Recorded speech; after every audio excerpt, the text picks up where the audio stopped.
Hey, what's up guys, this is Astranox, showcase of 3 heroes. I got Sect Axe, I got Cecilia, I got Maid Chloe. So this is in RTA, I'm showing the gear, the stats real quick, and 15 skill ups on every hero. So she's high effect resistance, Shimaja staff, 40% effect resistance for the team, more if you had some memory imprint. Talk about pros and cons, more about cons in this video. And it's about during, like, let's say the picking phase, mostly about, well, Maid Chloe and Sect Axe. I mean, Cecilia, of course, it's kind of rough to, you're not gonna pick her too early on. They bring SSB and they ban your Rowan or something like that. It could be problematic. So I talked about their build, talked about their stats before in previous videos. So I've showcased them in Arena, I showcased them in Guild War as well. So in this RTA video, I have them like in the same team, right? And a lot of battles like I couldn't have in the video because I wanted to have all 3 in there. So there's a battle with Alencia, there's one with Politis, and another one with Last Rider Crowd, but it's the trio: Cecilia, Sect Axe, and Maid Chloe. It's a strong setup, right? I'm not running Aureus on my Cecilia, I'm running Adamant Shield, so less damage going toward herself already with the provoking here, and it's redirecting attention off of the rest of the team, which is good, you know, buying time, allowing them to not use their, you know, skill 1, skill 3, or skill number 2. Pretty nice. The immunity definitely comes in handy in a lot of times.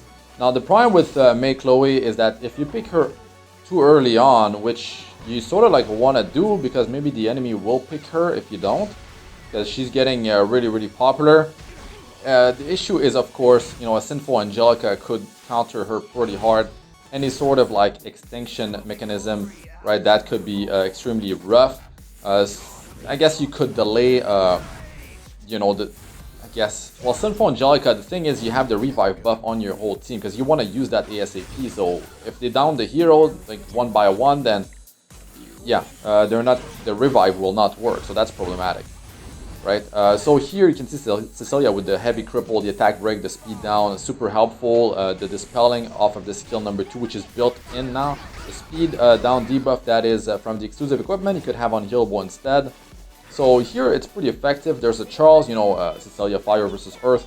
That's pretty cool. And I really like the constant defense break that she provides with the skill number 1. Especially now I have her comboed with Alencia, so they both can have defense break. And not only that, Sect Axe has it on the skill number 3 as well.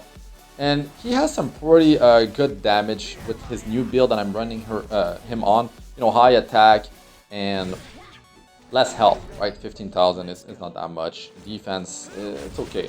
1200. It works out.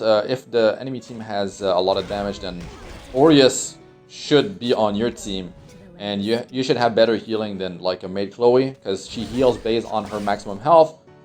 That's rough, because if you have her paired with like heroes which have a lot of max health, then she's not going to be healing them as much as if you had a squishier team, let's say, with lower health pools and high defense, let's say.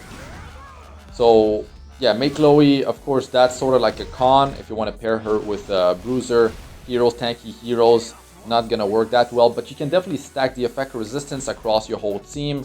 Especially with herself on Shimaja, that's 40% effect resistance, which I talked about it in the past. When you land a stun, that's really nice. You could have another hero on the team that can land stun. So when she uses skill 1, that's combat shrewdness for the team. So you're going to be able to cycle faster. Definitely very powerful buffs that she got.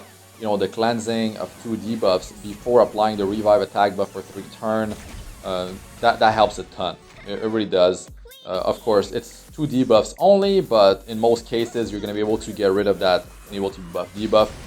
Now, of course, like all these heroes, these 3 heroes, if the enemy team is really fast, then you're going to have a problem. Like if they're just throwing so much damage at you and you don't have multiple layers of protection, you can get your defense buff going. You don't even have Aureus on the team because they banned, like, let's say the knight that was holding it. Then that could be problematic. Like I feel like Cecilia on Aureus would be better, especially with the fact that she gets barrier with her skill number 3. You know, it's also 10% defense for the whole team, so that helps as well to mitigate some damage. the immunity is like really good. Immunity is so powerful. You could be running, you know, a team with double heroes that apply immunity. But what you see more often is 2 heroes that apply defense buff, or 2 heroes, 2 knights with Aureus. Just in case one gets banned, you still have that protection, especially when you're fighting, like they're going to be protecting themselves versus a team that has very high offensive power, like a speed team, something like that. So you gotta, you know, watch out for a team that is like just super fast, gonna outspeed you and just deal so much damage that you're gonna just fall apart, right? If Maid Chloe cannot use her skill 3 and she just gets crippled or she gets downed, that's it. You know, that's the end, right? So they could snipe her, or they could just straight up like destroy your whole team, cleave your whole team, right? Especially with defense break, it's easier if they you know, strip you and then put defense break. But you can break that chain in RT. You can ban one of their, you know, maybe one of their stripper, because sometimes they don't bring 2 of them, or 2 defense breakers, something like that. So this team, I have Last Rider Crow. You know, in the last battle, Politis did the bulk of the damage, right? Because that's the thing.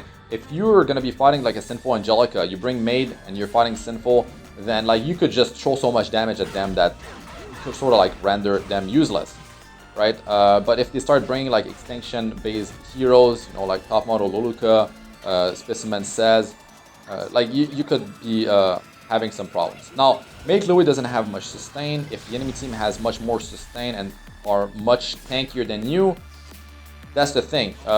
They don't want to have too much tankiness, and you know, because if you have your offensive power might be much higher than them and they can't keep up with that, especially with the frenzy building up. But if they can pick you apart and they can sort of like deal more damage than you can heal with Maid Chloe, that could be problematic, right?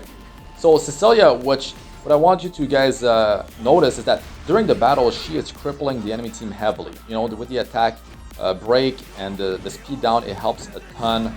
The strip on skill number 2, talked about it before. Unfortunately, it happens afterward. But just like opening with the provoke with immunity, that's awesome. Maid Chloe, you know, pros and cons. You know, the soul burn of Flurry, you know, provoking her and applying defense break, that is rough. And if you're fighting a Flurry, that's another another hero that can definitely counter her real hard, because she can be built fast and you just need 20 souls and soul burn versus Maid Chloe, which might be built on super high effect resistance, but you nullify that, right? Or you could just like one-shot her. Chaos Sect Axe, you know, the damage is great, but if you're not fighting a team that has a light hero or more, that's a problem, right? Like, it's unfortunate it works like that. Then he's not going to see as much play as if he was, you know, reworked to have like advantage versus any element, let's say. Versus light, okay, at least it's something. You can just pick him near the end. I was sort of like picking him second, so if I picked him last, maybe there would have been a better chance to actually, you know, have a light hero or more. You know, Little Queen Charlotte can just one-shot him if you don't have him built super tanky, and if he is tanky, LQC will just pop him.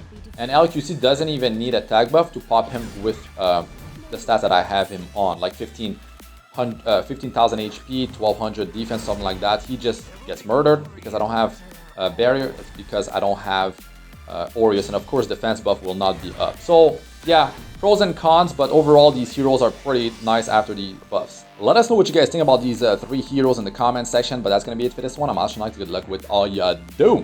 Peace out for now.